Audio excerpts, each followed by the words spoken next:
Good morning, everybody. So I am Dr. S. Vasant Kumar. So I am going to teach some important theorem. So that the final year students. So vector spaces. It is one of the paper of final year. So finest theorem. So I am going to teach one theorem. If V of f is a vector space, S is non-zero vectors of V is LD. If and only if some vector Vk belongs to S, here condition is that 2 less than or equal to k less than or equal to n can be expressed as a linear combination of its preceding vectors. Here we are going to prove two conditions, case 1, case 2. Under case 1, first of all we are taking the S is the LD set. It always can be written as the linear combination of its preceding vectors. In another case, we are taking the S can be, any vector can be expressed as a linear preceding terms. Then after that we are going to prove S is the LD set. So one of the main finest theorem. It is useful to some other theorems in the further also. So before going to theorem, we have to know something. Definitions of LC of vectors, Li vectors, and then LD vectors. First LC vectors. Here we are writing V is equal to alpha 1 V1 plus alpha 2 V2 and so on alpha n Vn. So what is V1, V2, V3 and so on Vn, alpha 1, alpha 2 and so on alpha n. Here alpha 1, alpha 2, alpha 3 and so on alpha n belongs to F. V1, V2, V3 and so on Vn and also V belongs to V. So V of f is a vector space. Here V of f is a vector space. Definitely all vectors in vector, all scalars belongs to F. This is called the linear combination. Any vector can be linear combination of the vectors like. And then further Li vectors means linearly independent vectors. Linearly independent vectors means suppose V1, V2 and so on Vn belongs to V and also alpha 1, alpha 2 and so on alpha n belongs to F.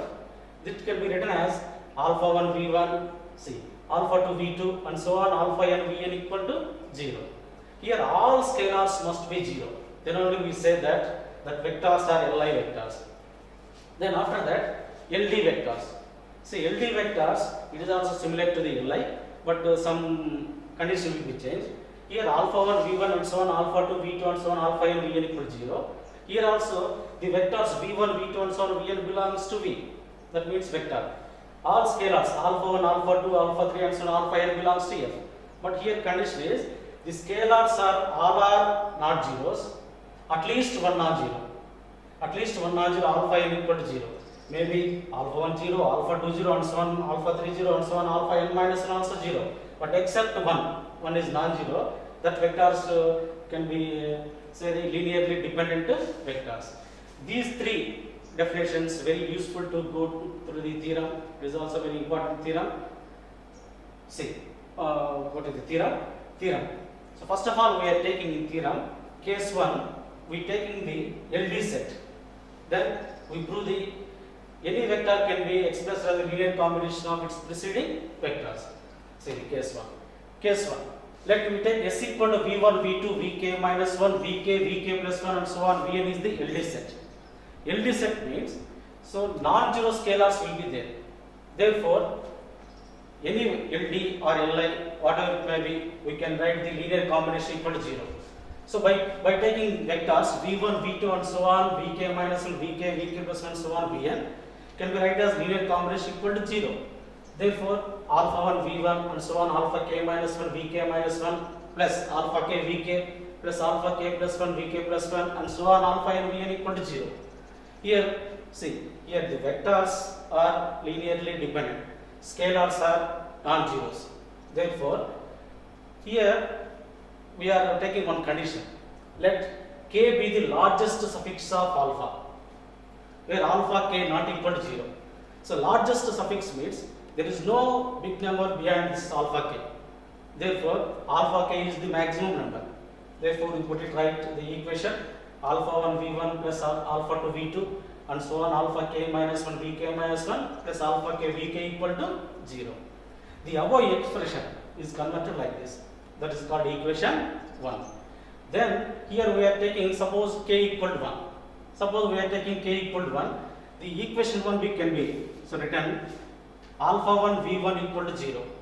Alpha 1 V1 equal to 0 means this is also one of the linear combination. So linear combination of vector V1. Therefore, here V1, V2 vectors are LD, you know. Therefore, so alpha 1 is not equal to 0. Scalars are not equal to 0. Therefore, we are taking scalars are not equal to 0. Therefore, V1 equal to 0. Our output is V1 equal to 0. But initially, in the hypothesis, we are saying that S is a vector space and S is the non-zero vectors. S is the non-zero vectors means, but we are proving V1 equal to 0. Since, sorry, which is the contradiction. Therefore, since V1 equal to V1 not equal to 0, therefore, which is the contradiction. Therefore, we are not taking K equal to 1. So, always we are taking K greater than 1. Therefore, nothing but here K in between 2 to N. In between 2 to N. Therefore, the above expression, equation 1 can be written as alpha k Vk is equal to minus alpha 1 V1 and so on minus alpha k minus 1 Vk minus 1. This alpha k, so going that side, minus alpha 1 by alpha k into V1 plus and so on minus alpha k minus 1 by alpha k into Vk minus 1. In this form, we can say this word, this minus alpha 1 by alpha k called as beta 1 into V1 plus beta 2 into beta and so on, like beta k minus 1 into Vk minus 1. So we observe that Vk will be in the form of linear combination of the vectors V1, V2 and so on Vk minus 1.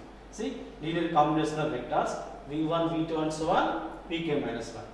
So you observe, so Vk can be written as linear combination of its preceding vectors. Its preceding vectors means Vk minus 1. So this is the case 1. First of all, we are taking here S is the LD set. Then we proved Vk is a linear combination of its preceding vectors. Next, going to reverse condition, case 2. In the case 2, first of all, we are taking any vector can be written as a linear combination of its preceding vector. Therefore, we are taking, suppose here we are taking some Vi's belongs to S. First of all, we are taking S is the LD set, you know. V1, V2 and so on, Vk minus 1, Vk plus 1, Vk, and also will be there Vi minus 1, Vi plus 1. Therefore, here we have some Vi's, any vector, some Vi's belongs to S can be expressed as a linear combination of its preceding vectors means Vi is equal to beta 1 V1, beta 2 V2 and so on, beta I minus 1, Vi minus 1. First of all, taking this condition, so finally we prove that S is the LD set. Here beta 1 V1 and so on, beta I minus 1, Vi minus 1, that Vi goes that side. So minus 1 into Vi is equal to 0. This set can be extended like beta 1 V1 and so on, beta I minus 1 into Vi minus 1 plus minus 1. This Vi goes that side. So minus 1 into Vi plus 0 into Vi plus 1 plus 0 and so on, 0 into Vn equal to 0. Some of these elements are just reality normally. Therefore, we observe this series, linear combination of the vectors V1, V2 and so on, Vi minus 1, Vi plus 1 and so on, Vn equal to 0. All the vectors where it is the vectors on the set S equal to V1, V2 and so on, Vn. Therefore, these vectors are in the set S, you know. Therefore, here we call as S is the LD set. Why you say LD here?